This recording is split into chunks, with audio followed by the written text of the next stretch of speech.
Hello and welcome to ज़रा हट के। मुबशर ज़ैदी, ज़रार खोड़ो और वसअतुल्लाह खान का सलाम कबूल कीजिए। आपको पता है कि भारत के दारुल हुकूमत नई दिल्ली में के अतराफ़ में भारतीय किसान जो है वो 2 माह से ज़ायद हो गया है धरना दिए बैठे हैं। गुज़िश्ता हफ्ते हमने देखा कि एक ट्रैक्टर रैली भी निकाली गई और लाल किले पर जो खालसा परचम है वो भी उन्होंने लहरा दिया। उसके बाद केसेस दर्ज होने शुरू हुए किसानों के ख़िलाफ़। मगर कल एक ख़बर आई CNN पे जिसमें ये कहा गया कि किसानों के ख़िलाफ़ जो है इक़दामात लेते हुए भारतीय हुकूमत ने उनका इंटरनेट बंद कर दिया है। बल्कि किसानों ने कहा न सिर्फ इंटरनेट बंद किया गया है मगर पानी भी बंद कर दिया गया है, इलेक्ट्रिसिटी भी बंद कर दी गई है और जो मोबाइल टॉयलेट्स थे उनको भी वहाँ से हटा दिया गया है। अच्छा, ये ख़बर आई और उसके ऊपर एक ट्वीट आई। वो बैनुल अक़वामी शोहरत याफ्ता गुलकारा हैं रिहाना। उन्होंने ट्वीट की कि दुनिया इस पर क्यों बात नहीं कर रही। बस ये ट्वीट का करना था और भारत के अंदर एक हलचल, ट्वीट पर ऐसे टूटे भारत में हुक्काम कि शायद ये कोई ऐसी बात किसी ने कर दी है जो बिल्कुल सेंसिटिव है और भारत को इसमें बड़े मज़े का सबसे पहले जो कमेंट आया वो आया सुहासिनी हैदर हैं जो इंटरनेशनल अफेयर्स की एडिटर है द हिंदू की। उन्होंने कहा पहली दफ़ा तारीख़ में ऐसा हुआ है कि भारत की जो वजारत ख़ारजा है उसने मुमलिकत रेहाना के ख़िलाफ़, रियासत रेहाना, रिपब्लिक ऑफ रेहाना के ख़िलाफ़ जो है उन्होंने ये एक बयान जारी किया जिसमें उन्होंने कहा है कि हमारे फार्म लॉस के बारे में बात करने के जो है ना किसी को तुम कौन हो और ये। अच्छा, खैर रेहाना ने ट्वीट की और उसके बाद देखा देखी आपको पता है माहौलियात के बारे में जो आइकॉन है ग्रीटा थनबर्ग 17 साल स्वीडिश कारकुन, उनकी भी ट्वीट आई जिसमें उन्होंने भी इसी स्टोरी के ऊपर लिखा कि वो जो है इंडिया में जो प्रोटेस्ट हो रहा है किसानों का उसकी यकजहती में उनके साथ खड़ी हैं।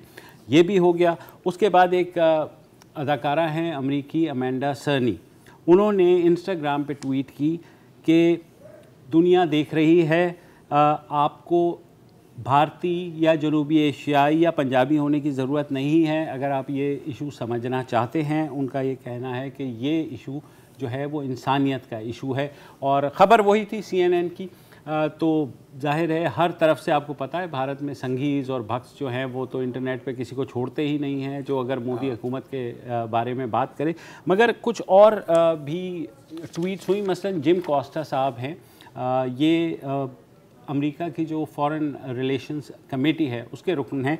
उन्होंने भी कहा कि जो कुछ भारत में हो रहा है ये बहुत तकलीफ़ देह है, ट्रबलिंग है। उन्होंने कहा कि मैं इसको क्लोजली मॉनिटर कर रहा हूँ इस सिचुएशन को, क्योंकि भारतीय किसानों का हक़ है कि वो एक पुरअमन एहतजाज कर पाएँ। अच्छा, जब ये ट्वीट्स हुई तो अमेंडा सर्नी खासी खूबरू अदाकारा हैं, उनके नीचे आकर के लोगों ने लिखा कि अब देखना तुम्हारे जो ट्विटर के फॉलोअर्स हैं ना वो किस तरह नीचे गिरते हैं। तो अच्छा, उन्होंने भी आगे से जवाब दिया। उन्होंने कहा वैसे भी ठीक है गिर जाए, मुझे कोई एतराज़ नहीं है क्योंकि मैं वैसे भी क्वालिटी को क्वांटिटी पर प्रेफर करती हूँ। तो जाहिर है वो और आग लग गई और वो ऐसी आग लगी कि कोई वो है ही नहीं। तो उसके बाद एक और भी वुसत साहब की फेवरेट जो हैं कंगना रनौत, सिर्फ कंगना थोड़ी, अक्षय कुमार हाँ और सारा जो ब्रिगेड उस पर वो बाद में आएंगे वो जब वो फिर यूनिटी पे आ गई ना जब बात तो मैं चाह रहा हूँ कंगना रनौत जो हैं उन्होंने कहा कि नहीं ये जो है ये उन्होंने रिहाना के ऊपर अटैक कर दिया। उन्होंने कहा ये लोग जो हैं ये टेररिस्ट हैं और उन्हें बाहर से सपोर्ट मिल रही है।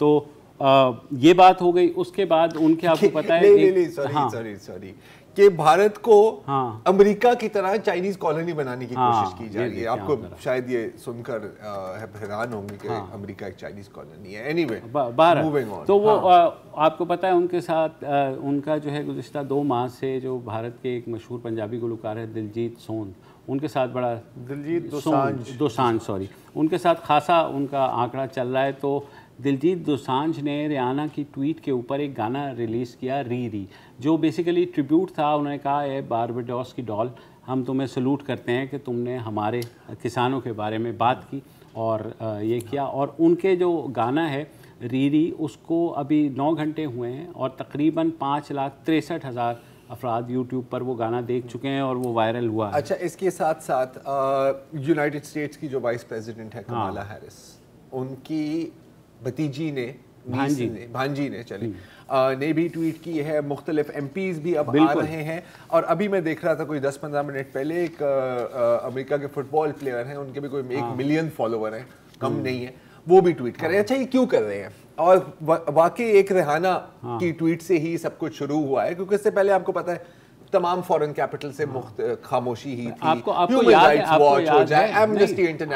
है कनाडा के वजीर आजम जस्टिन ट्रूडो ने खाली बात की थी और क्या शोर मच गया, उसके बाद उनके खिलाफ हो गया, बहुत सेंसिटिव हो जाते हैं। अच्छा, ये क्यों आ रहे हैं? ये सिर्फ रेहाना की ट्वीट देखकर नहीं आ रहे, ये देख रहे हैं कि रेहाना की ट्वीट पर रिएक्शन क्या आया है हमारे संघी भाइयों का। और हस्बे मामूल आपको पता है कि लैम्बोर्गिनी जो है स्पोर्ट्स कार, वो 0 to 60 जाती है I think in a couple of seconds. ये 0 to गलाजत 1 सेकेंड में जाते हैं, ठीक है। तो रेहाना के बारे में जो सबसे पहले जो बातें आई, तो एक तो गालियाँ, एक तो तुम काली हो कि ये हो वो हो, और ऐसे अल्फाज जो हम यहाँ पर दोहरा नहीं सकते और ना ही हम स्क्रीन पर इस्तेमाल कर सकते। और जो शायद सबसे जो घटिया बात थी कि मैं थोड़ी सी आपको बता देता हूँ कि 2009 में रेहाना और उनके जो बॉयफ्रेंड थे क्रिस ब्राउन, ठीक है, तो उसने रेहाना को काफी मारा था, कूटा था, उस पर बाकायदा एक प्रॉपर मुकदमा हुआ था। तो ये आप इनकी ट्वीट्स दे सकते हैं कि यार आज हमें समझ आई कि क्रिस ब्राउन ने क्यों किया था, और शाबाश क्रिस ब्राउन, इसको दोबारा करो और तुम्हारे साथ भी हम भी वही करेंगे जो क्रिस ब्राउन ने करेंगे। मतलब घटियापन की हद होती है। लेकिन ये वही लोग हैं, जब कठुआ के एक टेंपल में एक 6 साल की लड़की को रेप किया गया था, इन्होंने रेपिस्ट के हक में रैलीज निकाली थी, तो आपको जहनियत समझ आ जाती है। लेकिन चले, ये तो यहां से शुरू हुआ। पहले तो उनको समझ नहीं आ रही थी, क्योंकि जब आप एक मखसूस एजेंडे को लेके आगे जाते हैं और जब आप सिर्फ मजहबी बुनियाद पर दुनिया को देख रहे होते हो कि कौन हमारे साथ है और कौन हमारे खिलाफ है, तो सबसे पहले क्या हुआ कि जब ये लोग बैठे, अब नाम है रेहाना, लगता है कि शायद किसी मुसलमान का हो गया, बहुत लोग समझते थे कि सलमा हैक भी मुसलमान है, कोई बात नहीं। वहां पर जो गूगल सर्च के जो ट्रेंड्स हैं, उसमें पता है क्या स्पाइक हुआ? सबसे पहले इज रेहाना मुस्लिम, ठीक है। मतलब अगर आप उसकी चार्ट देखें तो यूं जाके पहले तो ये पता करने की कोशिश करनी कि ये है क्या। अच्छा, कुछ लोगों को पता करने की जरूरत भी नहीं थी, जैसे कि हरी मांझी साहब हैं, बीजेपी के एक लॉ मेकर भी रहे हैं, शायद पार्लियामेंट में भी रहे हैं। उन्होंने कहा कि ये कांग्रेस और लेफ्टिस्ट अब आप पाकिस्तानी सिंगर को सपोर्ट कर रहे हैं, तो मतलब ना सिर्फ वो मुसलमान है, अब उसको पाकिस्तानी भी आपने बना दिया है। भाई गूगल कर लिया, रेहाना के आनी। लेकिन जाहिर है कि देखो यार, ऐसे तो नहीं हो सकता ना कि रेहाना ने सिर्फ एक ट्वीट की, बस जाहिर है इसके पीछे कोई, सर मैं आपको बताता हूँ, सब बड़ी गेम है इसके पीछे। हाँ, तो विक्रांत राजपूत साहब ने वो गेम एक्सपोज कर दी। मतलब मुझे बताना पड़ेगा आपको, विक्रांत राजपूत साहब ने क्या ट्वीट की? उन्होंने रेहाना की तस्वीर ट्वीट की जुल्फी बुखारी साहब के साथ, जो स्पेशल असिस्टेंट हैं टू द प्राइम मिनिस्टर। अगर वो हम ट्वीट स्क्रीन पर ले आए प्लीज, ये देखें। अच्छा, अब ये कोई फोटोशॉप तस्वीर नहीं है। आपको पता है कि जुल्फी बुखारी साहब एक बड़े सक्सेसफुल बिजनेसमैन है यूके में, और ना सिर्फ रेहाना बल्कि मुख्तलिफ सेलिब्रिटीज के साथ उनकी तस्वीरें, जैसे कि ड्रेक एक और फेमस सिंगर है, और भी बहुत लोग हैं। मैं ज्यादा दिखाऊंगा नहीं क्योंकि मैं दिल जलता है यार, मैं तो नहीं मिल सकता ऐसे लोगों से। जुल्फी भाई ने मिल लिया, बड़ी अच्छी बात है। ज़रार बुखारी साहब, आप बिल्कुल नहीं, एक दिन आएगा, आप फिक्र ना करें। आपने गन्स एंड रोजेस के कॉन्सर्ट में, वो एक अलग बात है। पिंक फ्लॉयड भी देखा है, लेकिन उस पर हम बाद में बात करेंगे। लेकिन ये काफी नहीं था, ठीक है। आपको कोई और मतलब ठोस सबूत चाहिए होता है ना, तो ठोस सबूत क्या था कि सर ये देखें तस्वीर, जिसमें रेहाना ने पाकिस्तान का झंडा पकड़ा हुआ है बाकायदा, and pictures don't lie except when they do lie. तो ये जो एक्चुअल तस्वीर है आप देख सकते हैं, राइट पर एक्चुअल तस्वीर है, लेफ्ट पर मॉफ्ट तस्वीर है। ये गई हुई थी क्रिकेट मैच पर। आपको पता है बारबाडोस में क्रिकेट बड़े फैन होते हैं, Rehana is a cricket fan, तो ये वेस्ट इंडीज का फ्लैग इन्होंने पकड़ा हुआ था। लेकिन अब जाहिर है कि देखें, मुफ्त में तो कोई काम नहीं करती ना, चाहे वो पाकिस्तान से प्यार भी करती है, at the end of the day she is a commercial person, business woman है। तो इन लोगों का जरूर यार कोई ना कोई पैसे तो इससे मिले होंगे। तो कुछ बहुत वहां के साहब आ गए कि यार मेरा दिल टूट गया है। मैंने सुना है कि रेहाना ने $3.5 मिलियन लिए हैं ट्वीट के लिए, एक ट्वीट के लिए। अच्छा, बड़ी फनी बात है कि एक जानिब भी कहते हैं कि जी आप तो भीख मांग रहे होते हैं, और फिर दूसरी जानिब कहते हैं कि $3.5 मिलियन एक ट्वीट के लिए भी दे सकते हैं। सवाल ये बनता है कि इतने पैसे हमारे पास आए कहाँ से यार, कहाँ से हम इनके ऊपर भेज रहे हैं? तो हबीबुल्लाह खान है हमारे पाकिस्तानी, और आपको पता है पाकिस्तानियों के जो सबसे जो बड़ा मसला है ना, हम अपने आप को एक्सपोज कर देते हैं दुनिया के सामने। तो हबीबुल्लाह खान साहब ने एक्सपोज कर दी कि पैसे कहाँ से आए हैं, अगर वो ज़रा दिखाएं। और उनका है कि सर ये वो पैसे हैं जो डैम फंड में गए थे, और इसको कहते हैं 5 जनरेशनल वॉरफेयर में महारत हासिल करना, ये है। अच्छा, और भी अनफॉर्चुनेटली लोग आ जाते हैं, जैसे एक और ट्वीट है अहमद मलिक साहब की, अगर वो स्क्रीन पर आ जाए, और ये मजीद एक्सपोज कर रहा है, ये बता रहा है आपको कि रिहाना का असल में मतलब क्या है। तो आप देख सकते हैं, really ISI hijacking artificial intelligence, no bots to nullify Akhand Bharat. मतलब नाम के अंदर ही पूरा कोड इनका बना हुआ है। अच्छा, अब जाहिर है कि क्योंकि पैसे की बात है और ये पैसे से आगे सोच नहीं सकते, तो उन्होंने सोचा कि यार रिहाना की दुखती रग क्या होगी। तो एक ट्वीट आई जिसमें वो कह रहे हैं कि जी मुझे नहीं पता कि रिहाना को किसने एडवाइस किया है, अगर वो ट्वीट दिखा दें हम स्क्रीन पर, लेकिन इसके बाद वो कभी किसी भी भारतीय शादी पर नाचेगी नहीं, कभी नहीं नाचेगी। अच्छा, एक ट्वीट आई, इसी अल्फाज में फिर दूसरी ट्वीट आई किसी और की, चौथी, पांचवी, छठी, सातवीं, और फ्रैंकली स्पीकिंग मेरा ख्याल है कि बात बिल्कुल सही है। हम भी यही रिहाना को एडवाइस देंगे। और अब हम ले लेते हैं एक वक्फा के बाद।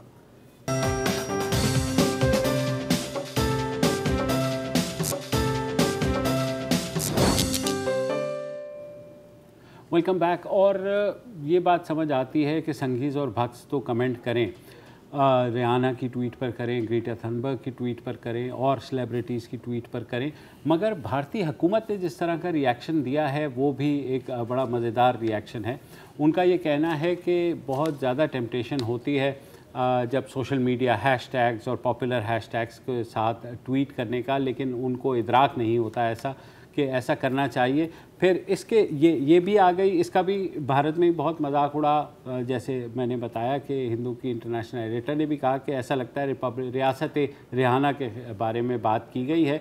तो मगर जो उसके बाद हुआ वो इतना इंटरेस्टिंग है। अमित शाह साहब आपको पता है वज़ीर दाखिला हैं, और उन्होंने अचानक उन्हें ये ख्याल आया कि ये जो ट्वीट है ये एक प्रोपेगेंडा है, और उन्होंने कहा कि ये जो प्रोपेगेंडा है ये भारतीयों को जो है डिवाइड नहीं कर सकता, तकसीम नहीं कर सकता, और इस तरह का प्रोपेगेंडा जो है वो हमें यूनिटी की तरफ लेकर के आएगा। बस उनकी ये ट्वीट करनी थी, और भारत में जो छुपे हुए सेलिब्रिटीज़ थे वो सामने आ गए। करण जौहर, सचिन तेंदुलकर कि जनाब ये जो सचिन तेंदुलकर, मैं हैरान हूँ, उन्होंने कहा जो एक्सटर्नल फोर्सेस हैं यानी बैरूनी क़ुव्वतें हैं, उन्हें चाहिए कि वो सिर्फ देखें कि क्या हो रहा है, उन्हें ज़रूरत नहीं है कि कमेंट करने की या इंटरफेरेंस करने की। देखो, जिस तरह तुमने बताया ना कि एक ही ट्वीट 50 लोग मुख्तलिफ नामों से कर रहे हैं, तो इन सेलिब्रिटीज़ में से बेशतर को जो है एक ट्वीट का स्क्रिप्ट दे दिया होगा कि यार अपने नाम से कर लो।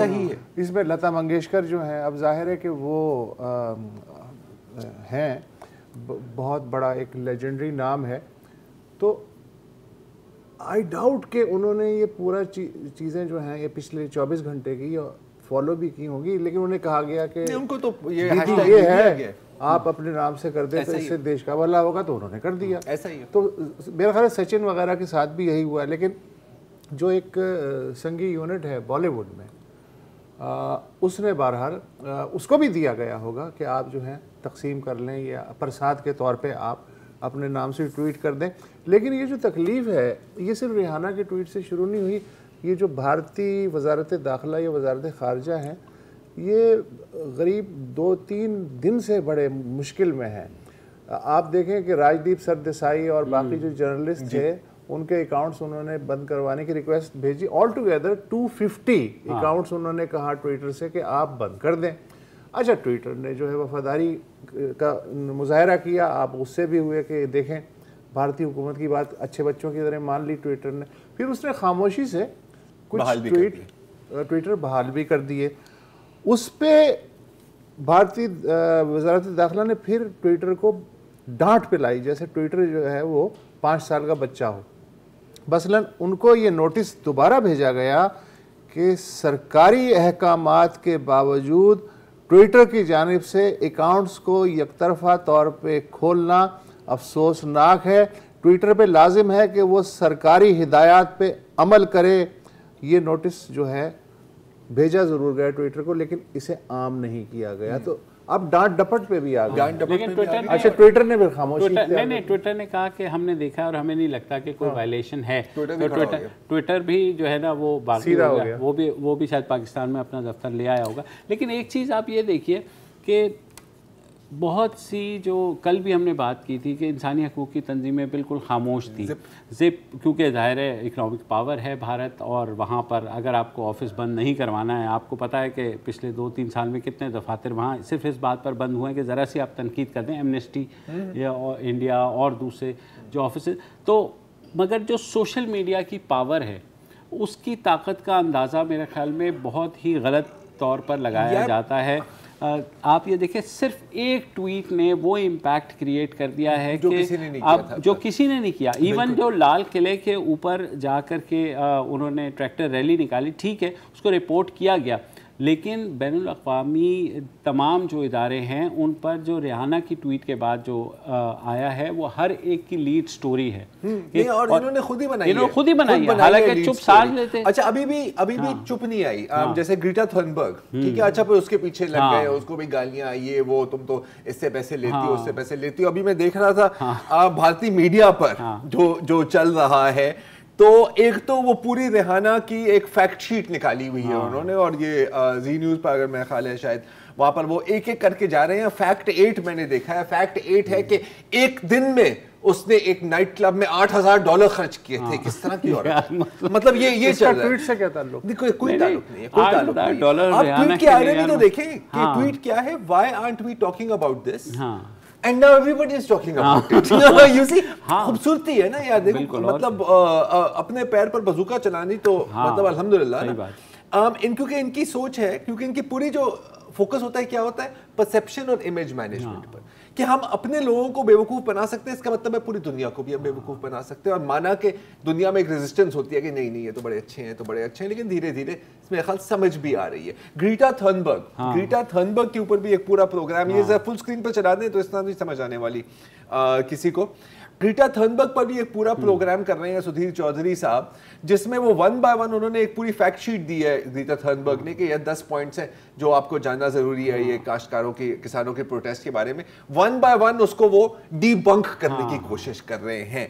तो मतलब उल्टा जितना भी करोगे, जितना चीखोगे, उतना ही फोकस आप अपने ऊपर ला रहे हैं। तो मैं तो कहूंगा अपनी जबान में ही लगे रहो मुन्ने भाई। मैं तो एक वोट ऑफ थैंक्स भी करना चाहता हूँ भारत में, खास तौर पर कि हमारे ISI की मेरे ख्याल में इतनी पब्लिसिटी हम लोग खुद नहीं करते, बिल्कुल जितनी वो हो जाती है। सबने कहा कि जी ISI ने ये सारा प्लान करवाया है, और ये जो ट्वीट्स हैं वो भी उन्होंने वो प्लान करवाई हैं। फिर ये जो सारा धरना हो रहा है वो उसके पीछे भी आपको पता है। मेरा तो ख्याल है कि अगली दफा किसी अगर CIA ने किसी मतलब थर्ड वर्ल्ड कंट्री में कू कराना हो तो हमें ना ठेका दे दें कि सर आप तो मास्टर हैं, आप मास्टर हैं, आप रिहाना को बोले ना हमारे बारे में बात करें। और ये अभी तक हमने अपना ट्रम्प कार्ड वहाँ मेजर अदनान समी वाला खेला नहीं है। मेजर अदनान समी को अभी तक हमने जेब में रखा हुआ कि अभी जरा और पक जाए, फिर मेजर अदनान समी आकर के ना इस सारी कंट्रोवर्सी को ना वो ख़त्म करेंगे।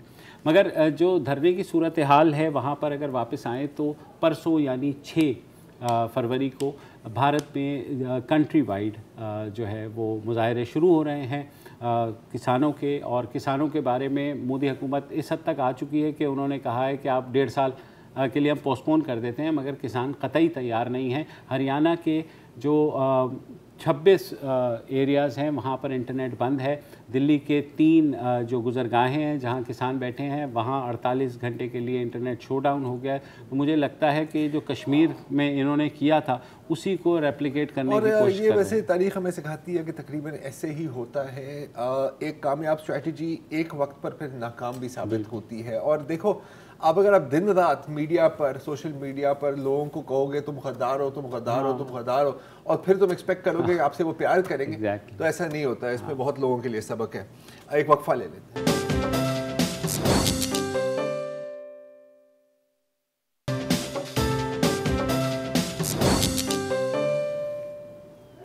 Welcome back. और परसों रात को इस्लामाबाद की श्रीनगर हाईवे पर जो खौफनाक एक्सीडेंट हुआ था जिसमें 4 लोग जाँ बहक हुए, और वो जो मोटरकेड था वफाकी मुहतसिब बराए हकूक़ ख़वातीन कशमाला तारिक और उनके शौहर और उनका बच्चा जो था वो उन दो गाड़ियों में थे, जिसने एक मेहरान को मारा, जिसमें 4 दोस्त जो कि मानसेरा से आ रहे थे एंटी नार्कोटिक्स फोर्स के लिए इंटरव्यू देने, वो जहां भाग हुए।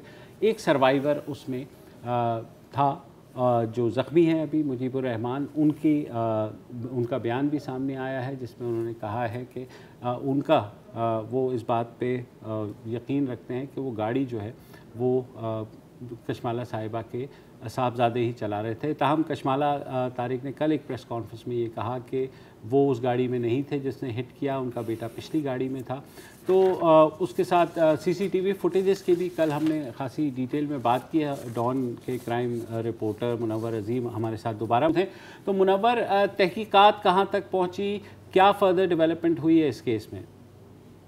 सर, उसमें फर्दर डेवलपमेंट ये हुई है कि पुलिस ने जो है इस्लामाबाद सेफ सिटी प्रोजेक्ट की सीसीटीवी एग्जाम की है, और लेकिन क्योंकि वो नाइट विजन नहीं है तो उसमें जो है क्लियर नहीं हो रहा कि गाड़ी कौन चला रहा था, कि वो उनका पॉलिटिशियन साहबा का बेटा चला रहा था या ड्राइवर चला रहा था।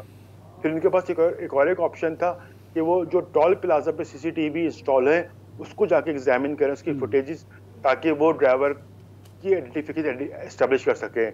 लेकिन उधर भी एक प्रॉब्लम ही आया कि वो जो गाड़ी थी लेक्सस और बाकी, वो ई टैग वाली गाड़ियाँ थी। ई टैग वाली गाड़ियाँ ये होती है सर कि वो टोल प्लाजा पे रुकती नहीं है टैक्स देने के लिए, बल्कि उनके लिए एक सेपरेट लेन होती है जिससे वो गुजर जाती हैं। तो वो ये ई टैग वाली गाड़ी होने का से वो एक सेपरेट लेन से स्पीड से गुजरी है। तो सीसीटीवी कैमराज जो वहाँ पे इंस्टॉल थे वो भी उस ड्राइवर को कैप्चर, वो वीडियो तो आई भी है गाड़ी गुजरने की, लेकिन वो इतनी क्लियर और वाज़ेह नहीं है कि वो जो ड्राइवर है वो आइडेंटिफाई हो सके कि वो कौन था, आइदर वो पॉलिटिशियन साहबा का बेटा था या उनका ड्राइवर था। तो फुटेजेस एग्जामिन हुई है और दोनों किस्म की फुटेजेस से पुलिस को खातिर ख्वाह कामयाबी नहीं हासिल हो सकी।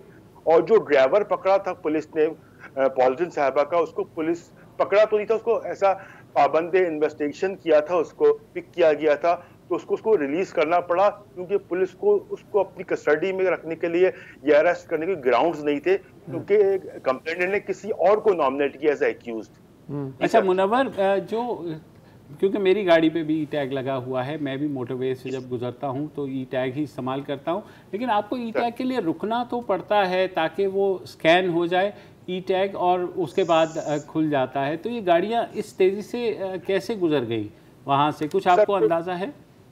इसी बात होगा सर, अगर ई टैग की जो रेन होती है सर, उस पर एक बैरियर लगा होता है जो ई टैग को पकड़ के खुलता बंद होता है।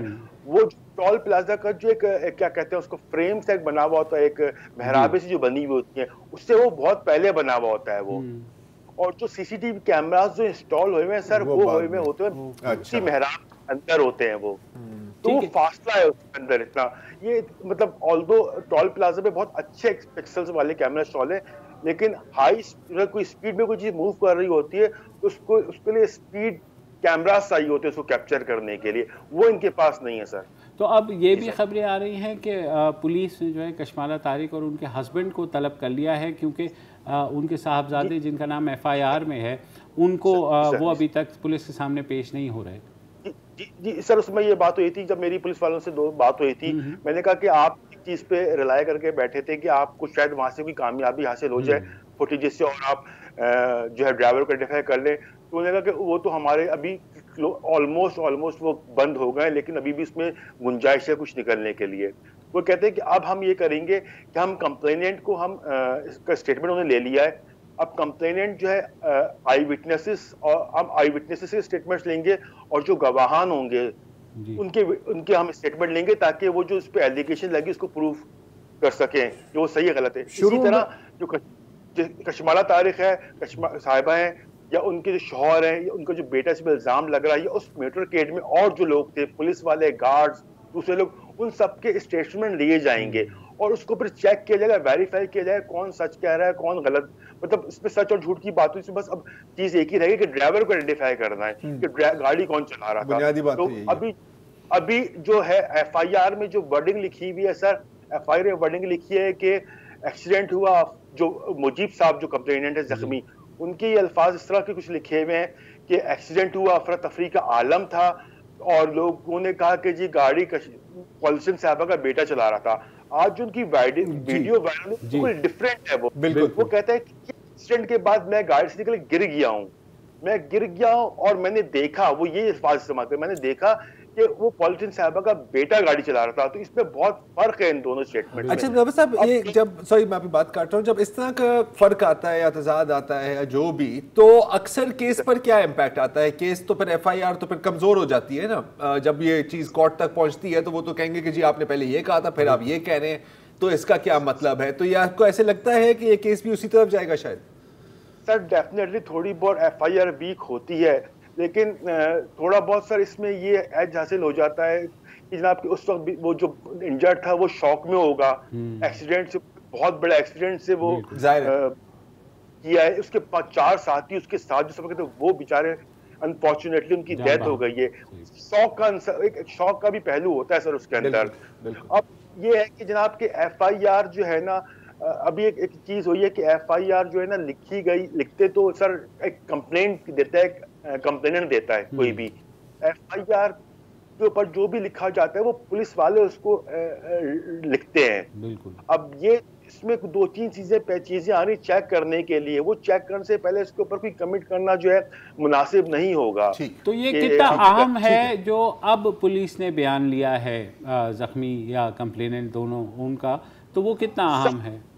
सर बहुत सी केसों में ये भी होता है कि FIR अपना जो कंप्लेनेंट किसी के खिलाफ कोई भी FIR रजिस्टर करवाता है पुलिस के थ्रू, वो एक्यूज के नाम नहीं देता है, लेकिन बाद में सप्लीमेंट्री स्टेटमेंट्स में एक्यूज के नाम देता है। और बहुत सी दफाओं पे वो थोड़े बहुत बयान में तजाद भी होती है, कुछ डिटेल्स भी देता है वो।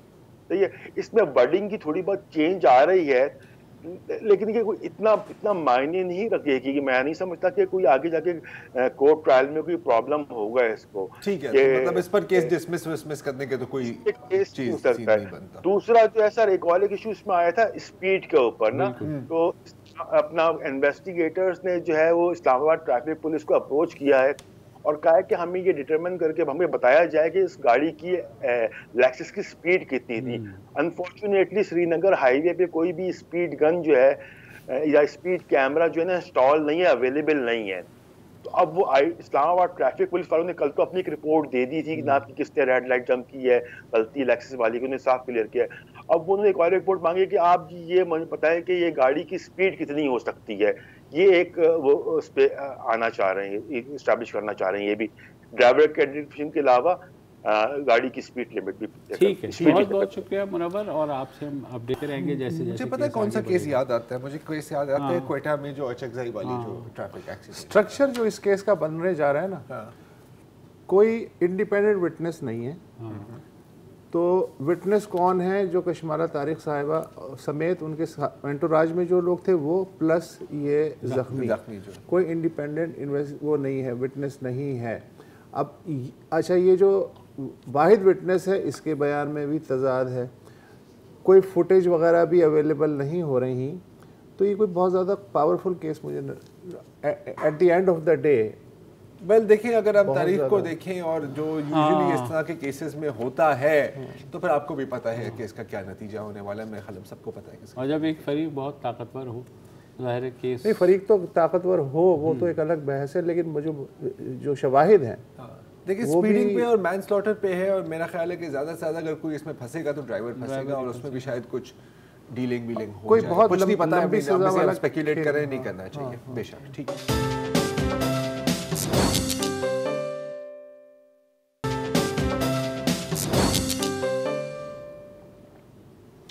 Welcome back. कल इस्लामाबाद वफाकी दारुल हुकूमत में कोविड वैक्सीनेशन का इफ्तिताह हुआ और आज चारों सूबों में ये वैक्सीन लगनी शुरू हो गई। आपको पता है कि सबसे पहले फ्रंट लाइन जो वर्कर्स हैं, डॉक्टर्स और पैरामेडिकल स्टाफ, उनके तहफ़्फ़ुज़ के लिए वैक्सीन लगाई जाएगी। बाद में आवाम की रियाया की बारी आती चली जाएगी लिहाज उम्र। अच्छा, आज मैंने फहद हुसैन जो है रेजिडेंट एडिटर डॉन के इस्लामाबाद में, उनका एक आर्टिकल पढ़ा तो उससे मुझे कुछ उम्मीद बंधी बिल्कुल कि हम तक भी और बाकी लोगों तक भी बिलाखिर ये वैक्सीन आ जाएगी। शायद जो तवक्को है उससे पहले हम तक अवेलेबल हो जाए। उन्होंने जो चीज़ें उस आर्टिकल में दी हैं, जो मैंने उसके नोट्स बनाए हैं, वो ये कह रहे हैं कि पाकिस्तान की आबादी है इस वक्त सरकारी तौर पे 20 करोड़। अच्छा, इनमें से जो 18 साल से उम्र तक की या उससे कम की जो आबादी है वो तकरीबन निस्फ है। अच्छा, जो वैक्सीनेशन की जनरली तासुर ये है कि 18 से कम उम्र के जो नौजवान लड़के लड़कियां हैं, बच्चे हैं, उन्हें ज़रूरत नहीं है उस लिहाज से, इसलिए कि जो मारा मारी है कोविड की वो 50 से अब जो है वो ज़्यादा उसमें है। ठीक है, अगर इस मफरूज़े पे हम यकीन कर लें तो फिर 20 करोड़ में से 10 करोड़ लोगों को वैक्सीनेशन दरकार है फौरी तौर पे। ठीक है, बाद में दूसरे भी लगवा सकते हैं। इन 10 करोड़ में से भी जो 7 करोड़ लोग हैं, अगर उन्हें ही वैक्सीन लगा दी जाए, पूरे 10 करोड़ को ना लगाई जाए, तो 7 करोड़ का मतलब 70%, which is enough for 70% का मतलब है कि उसके बाद फिर हर्ड इम्यूनिटी की हम उम्मीद कर सकते हैं कि जो बाकी 30% हैं वो भी खुद ब खुद नेचुरल क्योर जो है उससे वो मुस्तफ़ीद होना शुरू हो जाएंगे। अच्छा, हुकूमत ने एक अच्छी बात ये की है कि उन्होंने कहा है जी कि हमारे पास हालांकि पैसे कम हैं, लेकिन ये जो वैक्सीनेशन प्रोग्राम है इसके लिए हम बजट की कमी की रुकावट नहीं बनने देंगे, which is a encouraging thing, positive. अच्छा, एक और इनकरेजिंग चीज़ ये भी है कि साइमल्टेनियसली सूबों में दी गई है। हाँ, ठीक है, ताकि कोई इस पर फिर सियासत खेलने की गुंजाइश ना बचे। अच्छा, फिर ये कि वैक्सीन इस वक्त हासिल करने के 3 ज़राए हैं। एक तो ये है कि बायलैटरल एग्रीमेंट हो रहे हैं स्टेट टू स्टेट, जैसे चाइना पाकिस्तान का हो रहा है। दूसरा जो ज़रिया है वो है कि जो ग्लोबल अलायंस है गैवी, कोवैक्स वाली उनके साथ भी हम हैं, और उन्होंने गैवी ने ये वादा किया है कि वो इतनी वैक्सीन ज़रूर दे देंगे जो 4.5 करोड़ पाकिस्तानियों के लिए काफ़ी होगी। अच्छा, फिर जो चीनी वैक्सीन है कैनसाइनो, वो सिंगल डोज वैक्सीन है और उसका जो है 3रे मरहले के तजर्बात मुकम्मल हो चुके हैं और अब उसकी रिपोर्ट आने वाली है। वो भी तकरीबन 2.5 करोड़ पाकिस्तानियों के लिए काफ़ी होगी। हमने इतनी बुकिंग करा दी। खत्म हो रहा है, अगर आप बताना चाहें कि रजिस्टर कैसे किया जाए तो वो भी लोगों को बता दें तो वो हम कल बता सकते हैं, आज उसका वक्त नहीं है। अच्छा, फिर ये है कि प्राइवेट सेक्टर को भी इजाज़त दी जा रही है इंपोर्ट करने की। तो हुकूमत ये कह रही है कि सप्लाई ज़्यादा हो जाएगी शायद और डिमांड उसके मुकाबले में कम हो जाएगी, और उम्मीद यह है कि इस साल के आखिर जो टारगेटेड पाकिस्तानी हैं उनकी वैक्सीनेशन हो सके। बहुत अच्छा, very good, excellent, this is good news, क्योंकि इसके ऊपर काफ़ी लोगों को काफ़ी तहफ़्फ़ुज़ात के यार होगा नहीं होगा कैसे होगा, तो दिस इज इनकरेजिंग। बिल्कुल जनाब, आज के लिए इतना ही, कल दोबारा हाजिर होंगे, इजाज़त दीजिए, खुदा हाफ़िज़।